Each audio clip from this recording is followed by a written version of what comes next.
Like and subscribe my channel and press the bell icon for latest update.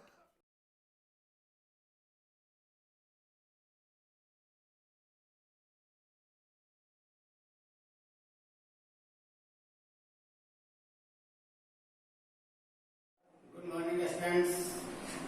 संकल्प educational institute Dinara के YouTube channel में आप सभी का हार्दिक स्वागत है। आप हमारे वीडियो लाइक करेंगे और हमारे इस चैनल को सब्सक्राइब करेंगे। चलिए आज हम लोग पढ़ने जा रहे हैं 9th क्लास में बायो का एक चैप्टर है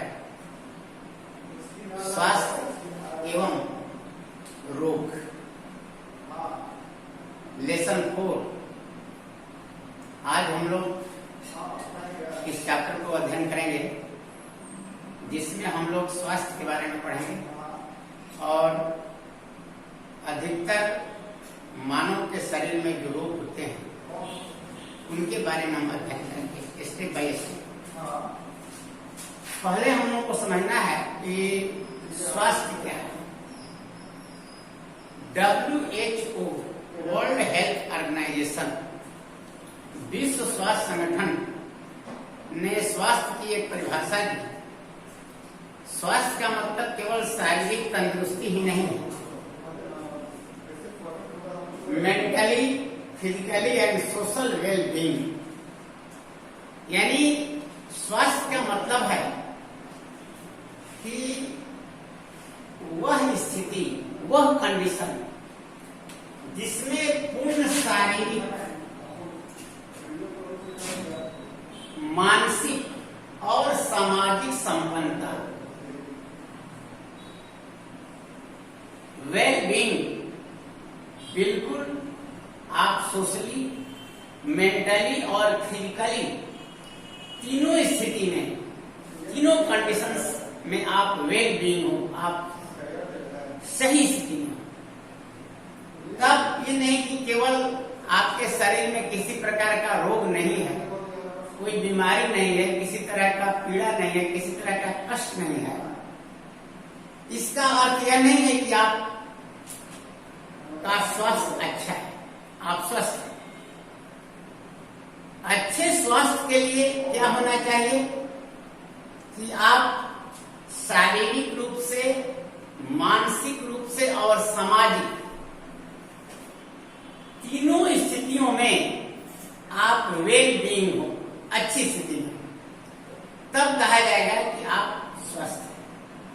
तो WHO के द्वारा यह स्वास्थ्य की परिभाषा दी गई कि वैसी स्थिति यानी वह स्थिति जिसमें पूर्ण शारीरिक, मानसिक और सामाजिक संपन्नता हो, न कि केवल बीमारियों या पीड़ा का न होना।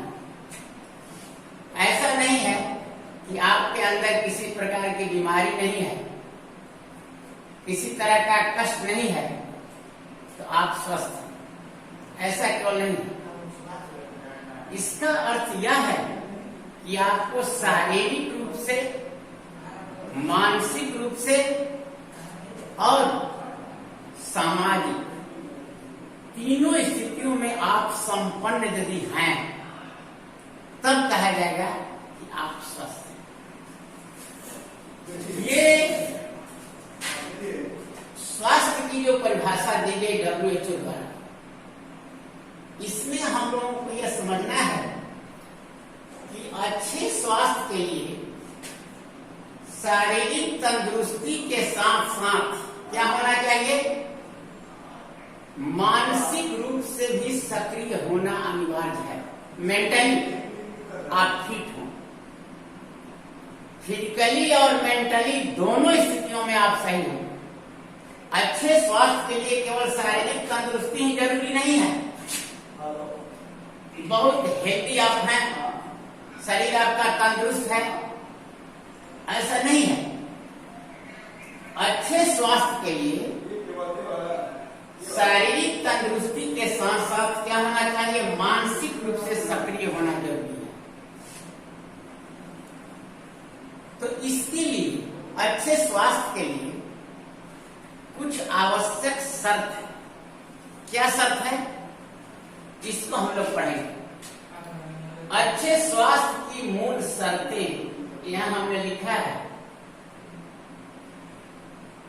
Basic conditions for health, good health. अच्छे स्वास्थ्य के लिए मूल शर्तें क्या होना चाहिए? सबसे पहला है संतुलित आहार, बैलेंस डाइट। शरीर आपका स्वस्थ तभी रह सकता है, और यदि आप जानते हैं कि स्वस्थ शरीर में ही स्वस्थ मस्तिष्क का विकास होता है। शरीर स्वस्थ है तो आप मेंटली भी स्वस्थ रहेंगे। तो अच्छे स्वास्थ्य में शारीरिक तंदुरुस्ती तभी होगी जब आप संतुलित आहार लेंगे। संतुलित आहार के बारे में आप जानते हैं कि बैलेंस डाइट किसे कहते हैं। यानी आपके डाइट में जो प्रतिदिन हम आहार लेते हैं उसमें हर पोषक तत्व एक उचित मात्रा में बैलेंस होना चाहिए, ताकि आपके शरीर को सभी पोषक तत्व एक निश्चित अनुपात में मिलता है। यानी कि carbohydrate, fat, proteins, vitamins, minerals, ये सभी आपके लिए जरूरी है। इन सभी भोजन में पाए जाने वाले जो पोषक तत्व हैं जो हम भोजन करते हैं, आप जानते हैं कि भोजन 3 प्रकार के होते हैं। एक होता है ऊर्जादायी फूड, जिससे आपको एनर्जी मिलता है शरीर को। एक होता है शरीर निर्माता, बॉडी बिल्डिंग फूड, जिसे हम प्रोटीन कहते हैं।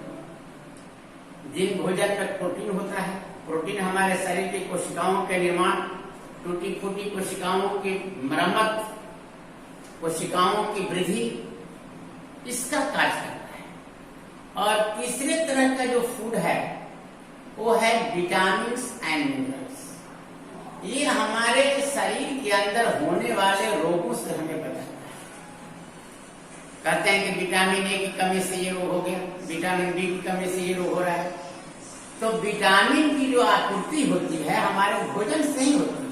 जितना हरी सब्जियां आप खाते हैं, दूध लेते हैं, फल लेते हैं, उनमें विटामिन और मिनरल पाए जाते हैं। अब आयोडीन की कमी हो जाएगी, आयरन की कमी हो जाएगी तो एनीमिया हो सकता है, रक्त अल्पता। तो इस तरह से आपको क्या लेना है? संतुलित आहार। पहला फैक्टर, पहला कंडीशन है कि आपके भोजन, जो आप भोजन करते हैं वो भोजन कैसा होना चाहिए? जो आप आहार लेते हैं वो कैसा होना चाहिए? बैलेंस होना चाहिए। आपका डाइट कैसा होना चाहिए? बैलेंस, संतुलित आहार। यानी भोजन में सभी पोषक तत्व एक उचित मात्रा में आपको लेना है। बहुत जरूरी नहीं है कि कॉस्टली आप भोजन करें। आपको सीजनल, जैसे आम है, सीजन में आम लीजिए, चना है, चना लीजिए। कोई जरूरी नहीं कि बहुत महंगा पदार्थ आप खाएंगे उसी से ये मिलेगा। तो इसलिए भोजन में संतुलित आहार जरूरी है स्वस्थ रहने के लिए। दूसरा है व्यक्तिगत एवं घरेलू स्वास्थ्य, पर्सनल एंड कम्युनिटी हाइजीन। व्यक्तिगत और घरेलू, डोमेस्टिक कहते हैं उसको, घरेलू, पर्सनल एंड डोमेस्टिक हाइजीन। व्यक्तिगत स्वच्छता से आप समझ रहे हैं कि आप नित्य प्रतिदिन स्नान करें, आप कपड़ा जो है साफ सुथरा कपड़ा हो, उसको पहने, क्लीन होना चाहिए। क्योंकि डर्टी क्लॉथ होगा, यदि कपड़ा गंदा होगा तो उसमें बहुत तरह के बैक्टीरिया, सूक्ष्मजीव, जो हानिकारक चीज है वो रहेंगे और आपके शरीर के अंदर जाकर के रोग पैदा करेंगे। तो नाखून प्रतिदिन काटिए, नियमित ब्रश कीजिए, भोजन करने के बाद भी, रात में भोजन करने के बाद आप ब्रश करें, दांतों की सफाई करें, नहीं तो पायरिया हो सकता है। तो व्यक्तिगत सफाई और घरेलू स्वास्थ्य, डोमेस्टिक हाइजीन, अब घर में है, घर में भी सफाई का ध्यान रखें। कैसे? आपके कमरे वेंटिलेटेड होने चाहिए, रोशनदान होना चाहिए, हवा युक्त होना चाहिए, हवा आती रहे ढंग से, सूरज की किरणें आते रहें, हवादार कमरा हो, आपके घर से निकलने वाले पूरे कचरे जितने हैं वो सही ढंग से बाहर उसको फेंका जाए, घर के अंदर कचरा न रहे। ये घरेलू जो डोमेस्टिक जितनी गंदगियां हैं घर में, उसको आप बाहर निकालें। अपना पर्सनल के साथ साथ डोमेस्टिक, ये दोनों जरूरी है। अब मान लीजिए अच्छे स्वास्थ्य के लिए घर को साफ सुथरा हवादार होना चाहिए कमरा। अब घर के आस पड़ोस का भी ध्यान रखें। अब मान लीजिए आपके अगल बगल पानी का कहीं ठहराव है, कचरा निकाले बाहर फेंक दिए, गलत बात है। वहां मक्खियां बैठेगी, फिर वही मक्खियां जर्म से लेकर के आपके भोजन तक आएंगी, आपके भोजन को प्रदूषित करेंगे, फूड पॉइजनिंग हो जाएगा। वही भोजन आप करेंगे, आपके अंदर कीटाणु चले जाएंगे। तो घर की सफाई, कमरा हवादार होना चाहिए, कीटनाशक दवाओं का प्रयोग करते रहें, अपने बाहर पानी का जमाव न होने दें, गड्ढा वगैरह है तो उसको भर दें, ताकि मच्छर जो है वहां ब्रीडिंग न करें, मच्छर प्रजनन न करें, अपनी संख्या न बढ़ाएं, कूड़ा करकट घर के आसपास जमा होने न दें। ये सब है आपका घरेलू डोमेस्टिक। तीसरा है थर्ड, स्वच्छ भोजन एवं स्वच्छ जल, बहुत जरूरी है। Clean food and water, drinking water, भोजन जो आप लेते हैं वो भोजन बिल्कुल ढका रहना चाहिए, गर्म भोजन होना चाहिए। साफ सुथरा भोजन रहेगा तो उसमें सूक्ष्म जीवाणुओं का असर नहीं है। ढक कर रखिए, किचन में जो भी खाना है इस पर ध्यान रखना होगा, क्योंकि ऐसे रोग होते हैं जो वाटर बर्न, जल के द्वारा, दूषित पेयजल एवं खाद्य पदार्थों से ही आपके शरीर में प्रवेश करते हैं। तो यदि आपको अच्छा स्वास्थ्य रखना है तो आपको क्या करना होगा कि जो जल पीते हैं वो स्वच्छ होना चाहिए। इसका आप ध्यान रखेंगे कि वाटर जो है शुड बी क्लीन, बिल्कुल साफ होना चाहिए, ताकि जीवाणु उसमें न रहे। क्योंकि आप पानी पिएंगे आपके साथ जीवाणु चले जाएंगे, क्योंकि जल में रोग फैलाने वाले कीटाणु रहते हैं, अनेक बैक्टीरिया मौजूद रहते हैं। तो क्या करेंगे, वो जल के साथ आपके शरीर के अंदर प्रवेश कर जाएंगे और आपके शरीर के अंदर जाकर के रोग पैदा करेंगे। तो पानी को यदि आपको सही पानी नहीं दिखाई पड़ रहा है कि पानी गंदा है, दूषित है, तो उसको उबाल कर दे दीजिए, पानी को उबाल दीजिए, दूध को खूब टेम्परेचर पर गर्म कीजिए, उसको पाश्चरीकरण कर दीजिए और एकाएक ठंडा कीजिए टेम्परेचर, ताकि उसमें के जीवाणु जो है मर जाए। इससे रोग फैलाने वाले जो बैक्टीरिया वगैरह हैं सब क्या हो जाएंगे, नष्ट हो जाएंगे। तो स्वच्छ भोजन और स्वच्छ जल का सेवन जो है स्वास्थ्यकर होगा। स्वास्थ्य के लिए, अच्छे स्वास्थ्य के लिए बहुत जरूरी है कि जो भी आप भोजन लें, ये भोजन जीवाणु रहित हो, यानी सूक्ष्म जीवों से रहित हो। क्योंकि आप देखते होंगे बरसात के दिनों में अधिकतर रोग हो जाता है, पेट संबंधी बीमारी जैसे कृमि हो जाते हैं, एंटमीबा के द्वारा डिसेंट्री होने लगता है।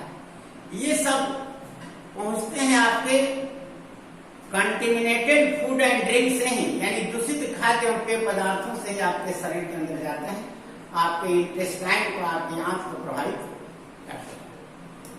तो इस पर ध्यान रखना होगा कि हम स्वच्छ जल और स्वच्छ भोजन का इस्तेमाल करें, अच्छे स्वास्थ्य के लिए ये जरूरी है।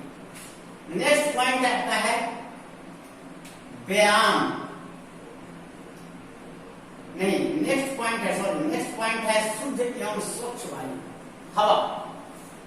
अभी आप पढ़ते होंगे पेपर में कि दिल्ली का जो वातावरण इतना प्रदूषित हो गया है कि वहां के लोग को दमा, ब्रोंकाइटिस यानी श्वसन संबंधी रोग हो रहे हैं। हवा में इतना प्रदूषण है, विषैली गैसेज हो गई। तो इस बात पर ध्यान रखना होगा कि जो हम सांस लेते हैं वो हवा स्वच्छ हो, जिसमें ऑक्सीजन का परसेंटेज 21% हो और हानिकारक गैस जैसे कार्बन डाइऑक्साइड का परसेंटेज बहुत कम हो। तो स्वच्छ वायु हवा, शुद्ध एवं स्वच्छ हवा अच्छे स्वास्थ्य के लिए बहुत ही एक अनिवार्य शर्त है कि यदि हवा प्रदूषित रहेगी तो आपको अनेकों रोग हो सकते हैं, श्वसन संबंधी रोग, ब्रोंकाइटिस, दमा, अस्थमा, ये सभी रोग आपको हो सकते हैं। इसलिए आपको ये जरूरी है कि आप घर में जो खाना बनाते हैं तो रसोई घर में आप हमेशा एलपीजी गैस का प्रयोग करें, क्योंकि वो धुआं रहित होता है। धुएं रहित चूल्हों का ही उपयोग करना जरूरी है, ताकि जो गैस वायुमंडल में जाएगी वो गैस हानिकारक न हो, उसकी मात्रा कम हो, जिससे आपका वातावरण प्रदूषित न होगा, हवा प्रदूषित नहीं होगी। जो आप सांस लेंगे, श्वसन क्रिया में जो आप हवा लेंगे, उस हवा में ऑक्सीजन की मात्रा ज्यादा रहेगी। तो इस बात पर ध्यान देना होगा कि जितने इंडस्ट्रीज हैं, कोयला जलाते हैं, कार्बन डाइऑक्साइड की मात्रा बढ़ती जाएगी वायुमंडल में। तो धीरे धीरे क्या होगा, वायुमंडल में हवा का जो कंपोजिशन है, संगठन है, उसमें बदलाव आने लगेगा, यानी हानिकारक गैसों की मात्रा बढ़ने लगेगी और वही गैस आप लेंगे वो जा करके आपके शरीर में रोग पैदा करेगा। जितना श्वसन संबंधी रोग है ये क्रिएट करेगा, उत्पन्न करेगा। इसलिए इस बात पर हमेशा आपको गौर करना होगा कि हवा में कार्बन डाइऑक्साइड और अन्य हानिकारक गैसों का परसेंटेज कम है और वह वायु जो हम सांस में लेंगे उसमें ऑक्सीजन की मात्रा ज्यादा रहे, जिससे आपका शरीर स्वस्थ रह सकता है। तो स्वस्थ रहने के लिए क्या जरूरी है, शुद्ध एवं स्वच्छ वायु का होना जरूरी है। नेक्स्ट पॉइंट है व्यायाम, एक्सरसाइज। एक्सरसाइज नियमित व्यायाम, अभी आप देखते होंगे बाबा रामदेव का योग बहुत जरूरी है, ताकि आपके शरीर की जो मांसपेशियां हैं, सारे सिस्टम्स हैं, ये सब सही ढंग से कार्य करेंगे। सबका ब्लड सर्कुलेशन, आपके शरीर का रक्त परिवहन, संचार, ये सब एक्सरसाइज करने से सही है। तो इसके लिए आपको क्या करना होगा, नियमित व्यायाम। ये नहीं कि एक दिन आप कर देंगे तो हो जाएगा। एक्सरसाइज और साथ साथ विश्राम भी जरूरी है, रेस्ट। आपको नियमित 6 घंटा से 8 घंटा तक सोना भी जरूरी है, क्योंकि शरीर को जब रेस्ट मिलता है तो देखिए, आप रात में सो करके जब सुबह में उठते हैं तो मन आपका फ्रेश रहता है। तो विश्राम भी जरूरी है और एक्सरसाइज स्वस्थ रहने के लिए जरूरी है। यानी श्वसन तंत्र आपकी मांसपेशियां के लिए जो ऊर्जा चाहिए, वो नियमित व्यायाम करने से हमारे श्वसन तंत्र को स्वस्थ रखता है, ऊर्जा मिलती है आपके शरीर को। नियमित व्यायाम करना जरूरी है, जिससे आप अपने शरीर को फिजिकली और मेंटली दोनों रूप से आप स्वस्थ रख सकते हैं। आपको हमने बताया है कि स्वस्थ शरीर में ही स्वस्थ मस्तिष्क का विकास होता है। शरीर स्वस्थ है तो आपका मन भी। अब आपको रोग है तो आपको कोई काम करने की इच्छा नहीं करेगी, आप कहें कि मन नहीं करता। इसका अर्थ यही है कि शरीर स्वस्थ रहे, जिससे आपका मस्तिष्क का भी सही क्रियान्वयन होगा, मस्तिष्क भी आपका सही कार्य करेगा, यानी मन भी आपका प्रसन्न रहेगा। और नियमित व्यायाम करने से दिल का दौरा या हृदय संबंधी रोग होने की कम संभावना रहती है। नियमित व्यायाम करने से फैक्टर है, नियमित व्यायाम करने से दिल का दौरा या हृदय संबंधी रोग ये कम होने की संभावना रहती। आपका पाचन शक्ति सही रहता है, अच्छी नींद भी आती है। ये सब नियमित व्यायाम करने के लिए आवश्यक है। अभी ध्यान देना है कि उम्र के हिसाब से बहुत ज्यादा व्यायाम भी नहीं करना है, वो आपके लिए हानिकारक हो सकता है। उम्र के हिसाब से आपको नियमित व्यायाम करना जरूरी है और साथ ही साथ आपको विश्राम भी करना बहुत जरूरी है। एक्सरसाइज एंड रेस्ट बहुत जरूरी है। तो एक्सरसाइज करने से, व्यायाम करने से आपके श्वसन संबंधी, लंग्स संबंधी रोग कम होता है, हृदय संबंधी रोग कम होगा और ब्लड प्रेशर जिसको कहते हैं या दिल का दौरा, ये सारी बीमारियां कम होने की संभावना और पाचन क्रिया सही रहती है।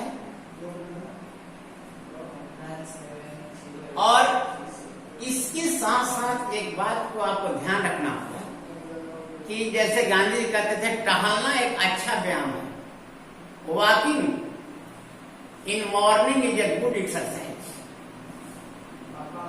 वॉकिंग इन मॉर्निंग, सुबह में टहलना एक अच्छा व्यायाम है। Walking in morning is a good exercise. या कहते हैं लोग कि सुबह की हवा दिन भर की दवा है। Morning wind is a medicine of whole day. Morning wind is a medicine of whole day, यानी सुबह की हवा दिन भर की दवा है। इसलिए मॉर्निंग वॉक बहुत जरूरी है। बहुत जरूरी नहीं कि आप एक्सरसाइज करें 2 घंटा बैठ कर, आप मॉर्निंग वॉक करें। महात्मा गांधी यही करते थे, सुबह में टहलना स्वास्थ्य के लिए बहुत लाभदायक है।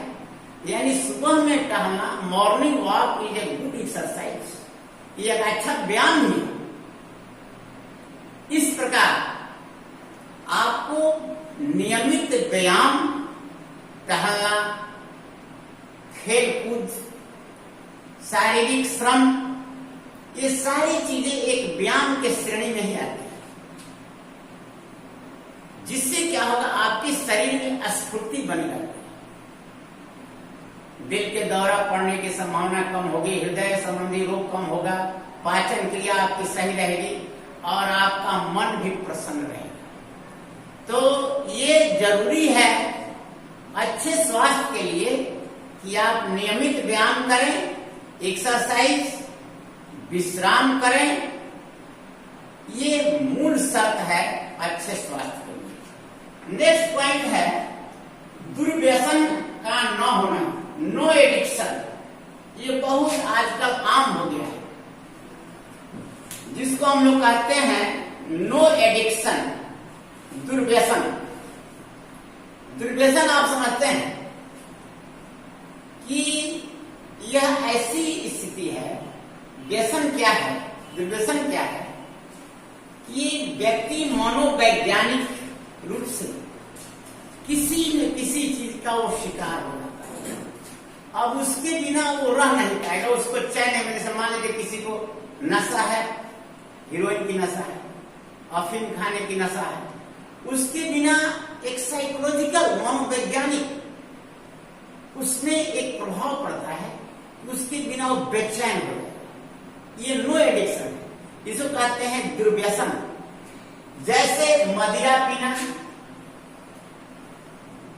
अब मान लीजिए शराब लेते हैं, अल्कोहल, तो क्या करते हैं, आपके लीवर पर, आपके इंटेस्टाइन पर वो प्रभाव पड़ता है। क्योंकि अल्कोहल क्या है, आपके इंटेस्टाइन की दीवार को गलाना शुरू करेगा, इफेक्ट करेगा, और वहां से उसका असर कहां जाता है, आपके मस्तिष्क, ब्रेन मस्तिष्क प्रभावित होता है। तो अच्छे स्वास्थ्य के लिए क्या जरूरी है, नो एडिक्शन, दुर्व्यसन का न होना। यदि दुर्व्यसन है यानी ऐसी चीजों का आप सेवन करते हैं जो आपके तंत्रिका तंत्र को प्रभावित करता है, आपके शरीर के अंगों को प्रभावित करता है, तो ये बिल्कुल जरूरी है कि आप किसी न किसी रोग का शिकार हो जाए। देखते हैं लोग बहुत मर जाते हैं शराब पीने से, कहते हैं कि लीवर धीरे धीरे समाप्त हो रहा है। क्योंकि लीवर एक ऐसा अंग है जो आपके शरीर में पाचन क्रिया को कंट्रोल करता है। लीवर बढ़ गया, पाचन क्रिया हेपेटाइटिस हो जाता है, कहते हैं हेपेटाइटिस। तो ये सारे चीज किससे होते हैं, एडिक्शन से। तो इसके लिए आपको क्या होना चाहिए, नो एडिक्शन, दुर्व्यसन नहीं होना चाहिए।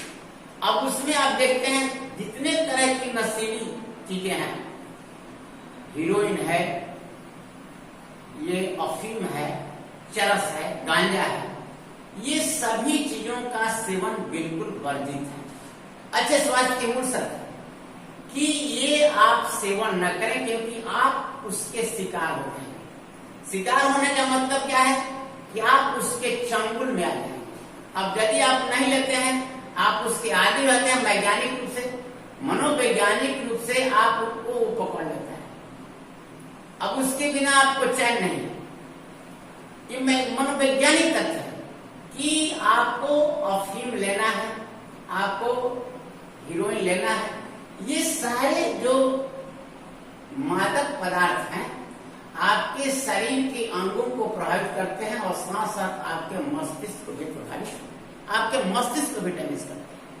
इस प्रकार ये सारे जो शर्त हमने यहाँ बताया 6, ये शर्त है अच्छे स्वास्थ्य की मूल शर्त है। यानी संतुलित आहार होना चाहिए, व्यक्तिगत घरेलू स्वास्थ्य होना चाहिए, यानी पर्सनल एंड डोमेस्टिक हाइजीन होना चाहिए, स्वच्छ भोजन एवं जल होना चाहिए, कंटेमिनेटेड नहीं रहना चाहिए, दूषित नहीं होना चाहिए, शुद्ध एवं स्वच्छ वायु होना चाहिए, नियमित एक्सरसाइज होना चाहिए और दुर्व्यसन नहीं होना चाहिए। ये आपका कंडीशंस है। इसको यदि आप फॉलो करते हैं तब आपका स्वास्थ्य जो है सही रह सकता है। अब हम लोग आगे बढ़ेंगे कि यदि मनुष्य के अंदर रोग होता है तो रोग, मानव के अंदर जो रोग हो रहा है, इस रोग को हम क्या कहेंगे, कैसे कहेंगे कि रोग हुआ है। इसके कुछ लक्षण होते हैं, रोग लक्षण, रोग चिन्ह, सिम्टम जिसको कहते हैं।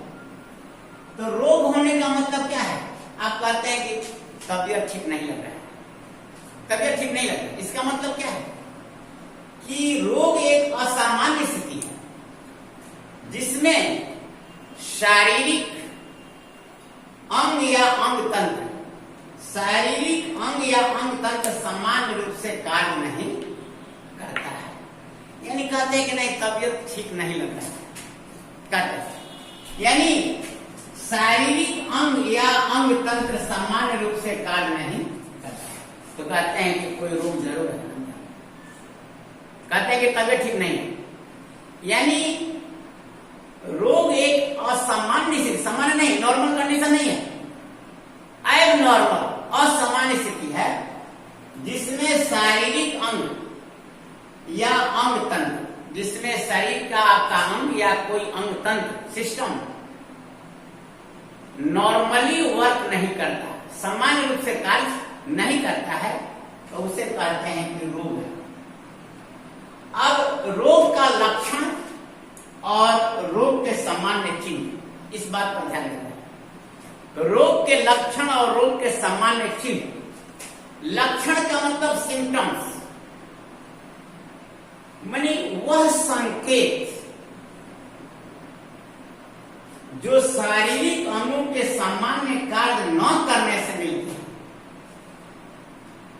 रोग तभी हो सकता है जब आपका अंग या अंग तंत्र समान रूप से कार्य नहीं करता है, तो उसके सामान्य कार्य न करने से जो संकेत मिलते हैं आपको, जैसे कहते हैं आपको पेट में दर्द है, तो पेट में दर्द है तो डॉक्टर नहीं पकड़ पाएगा कि पेट में दर्द है, अब रोगी महसूस करेगा कि हमको पेट में दर्द है। आपको उल्टी हो रहा है, उल्टी जैसा मन है, तो ये डॉक्टर नहीं पकड़ पाएगा, आपको बताना पड़ेगा कि हमको उल्टी जैसा मन करना है। हाँ, आपको फील होगा, आपके अंग में दर्द हो रहा है तो आपको महसूस होगा वो चीज, यानी वो रोगी महसूस करेगा, आपको बताना पड़ेगा, डॉक्टर पूछेगा तो। डॉक्टर को पता नहीं चलेगा कि आपको क्या हुआ है, डॉक्टर बाहर से कुछ आपके अंग में नहीं देख रहा है कि क्या गड़बड़ी है। अब एकाएक पेट में आपको दर्द हो गया तो आप महसूस कर रहे हैं कि हमको दर्द हो रहा है, या ऐसा मन कर रहा है, उल्टी करने का मन कर रहा है, तो आपको महसूस हुआ कि हमको उल्टी करने का मन कर रहा है। ये इसी को कहते हैं लक्षण। रोग के लक्षण वैसे संकेत जो शारीरिक अंगों के सामान्य कार्य न करने से मिलते हैं और जिसे केवल रोगी ही महसूस कर सकता है। याद रखिएगा, इसे केवल रोगी ही महसूस कर सकता है, उसे क्या कहते हैं? रोग लक्षण, सिम्टम्स ऑफ डिजीज। यानी रोग लक्षण वैसा संकेत है जो शारीरिक अंगों के सामान्य कार्य न करने से मिलते हैं और जिसे केवल रोगी ही महसूस कर सकता है। That is known as symptoms. इसी को कहते हैं रोग लक्षण। यह रोग लक्षण उदाहरण के रूप में आपके पेट में दर्द हो रहा है, आप डॉक्टर के पास गए, डॉक्टर को जब तक से आप कहिएगा नहीं कि हमको पेट में दर्द है, तब तक डॉक्टर को नहीं पता चलेगा। ये केवल आप महसूस कर रहे हैं। आपके शरीर के अंगों के सामान्य कार्य न करने से जो ये संकेत मिल रहा है, पेट में दर्द हो रहा है आपको, ये लक्षण ऐसा है जिसको केवल रोगी ही महसूस कर सकता है। डॉक्टर को आप बताएंगे तब डॉक्टर उसकी दवा कर सकता है। ऐसे को कहते हैं रोग लक्षण, सिम्टम्स। और दूसरा है रोग चिन्ह। ये डॉक्टर देख लेगा। कैसे? इस शरीर की कोई बॉडी संरचना में कहीं भी कोई ना कोई परिवर्तन दिखलाएगा, उसमें असर आने लगेगा। जैसे आपका हाथ पीला, आंख पीला हो गया, इसका मतलब पता चल जाएगा डॉक्टर को कि पीलिया हुआ, जॉन्डिस। कोई लक्षण बाहर से जरूर दिखाई पड़ेगा, उसे कहते हैं चिन्ह, साइन, जिससे डॉक्टर देख करके पता कर लेता है कि इस व्यक्ति को कौन सा रोग है। कुछ ऐसे कायिक लक्षण उसके शरीर में जो परिवर्तित होते हैं, जो दिखलाई पड़ते हैं बाहर से, उसे कहते हैं रोग चिन्ह, साइन। यानी रोगों के सामान्य चिन्ह वैसी स्थिति है जिसमें रोगी के एवं रचना के आदर्श स्वरूप में परिवर्तन हो जाता है। मान लीजिए शरीर पर हो गया दाना दाना जैसा दिखाई पड़ रहा है, इसका मतलब लगता है कि दवा रिएक्शन कर गया, चकता चकता जैसा दिखाई पड़ रहा है। जो लक्षण दिखाई पड़ रहा है शरीर के अंगों में बाहर से जो आदर्श रूप में परिवर्तन जो दर्शाता है, इसे कहते हैं रोग चिन्ह, यानी रोगों के सामान्य चिन्ह। अब पता चल जाएगा कि आंख पीला है, हाथ पीला है, इसका मतलब डॉक्टर तुरंत पकड़ लेगा कि इसको जॉन्डिस है। जॉन्डिस में ऐसा होता है, या मान लीजिए हेपेटाइटिस रोग में वही होता है कि आंख का उजला भाग पीला हो जाएगा। इस प्रकार ये रोग के चिन्ह स्पष्ट दिखलाई पड़ने लगते हैं, जिससे डॉक्टर देख कर करके पता कर लेता है कि ये कौन सा रोग इस व्यक्ति को हुआ है। उसको देखने से ही पता कर लेगा कि इस व्यक्ति को कौन सा रोग हुआ है। इस प्रकार वो क्या करता है, तब देख लेगा कि लिख देगा अल्ट्रासाउंड। यदि उसको नहीं पकड़ा रहा है, कुछ सस्पिशन है, कुछ तो भाप लेगा, इसके बाद लिख देगा blood test, ultrasound, x ray, urine test, यानी जो टेस्ट लिख देगा। और टेस्ट के बाद वो क्लियरफाई हो जाएगा कि ये सचमुच यही रोग है। पहले आकलन कर लेता है ये होगा, इसके बाद कन्फर्मेशन के लिए कि रोग यह है कि नहीं, बिल्कुल कन्फर्म होने के लिए क्या कर देता है, टेस्ट लिख देता है। और तब टेस्ट में जब आ जाता है तो ये क्लियर हो जाता है कि इस व्यक्ति को ये रोग हुआ है। आज इस चैप्टर में हम लोग आज के वीडियो में केवल इतना ही पढ़ेंगे कि मानव रोग के लक्षण और रोग के समान चिन्ह, और ये स्वास्थ्य क्या है और अच्छे स्वास्थ्य के मूल शर्तें क्या है। इसके बाद अगले वीडियो में हम बताएंगे कि रोग कितने प्रकार के होते हैं। क्रॉनिक डिजीज, एक्यूट डिजीज, एक चिरकालिक रोग होता है, बहुत दिनों तक चलता है, एक बहुत जल्दी खत्म हो जाता है, सब दिनों का तुरंत खत्म हो जाता है। इसके बाद कुछ रोग हैं जो बाह्य कारक से होते हैं, कुछ इंट्रिंसिक रोग होते हैं जो वंशगत चलते हैं, अनुवांशिक होते हैं। और इसके बाद हम लोग मानव में होने वाले पूरे रोग का लक्षण कैसे होता है, किसके द्वारा होता है, कैरियर्स क्या क्या है, उसके बारे में अध्ययन करेंगे अगले वीडियो में। That's all.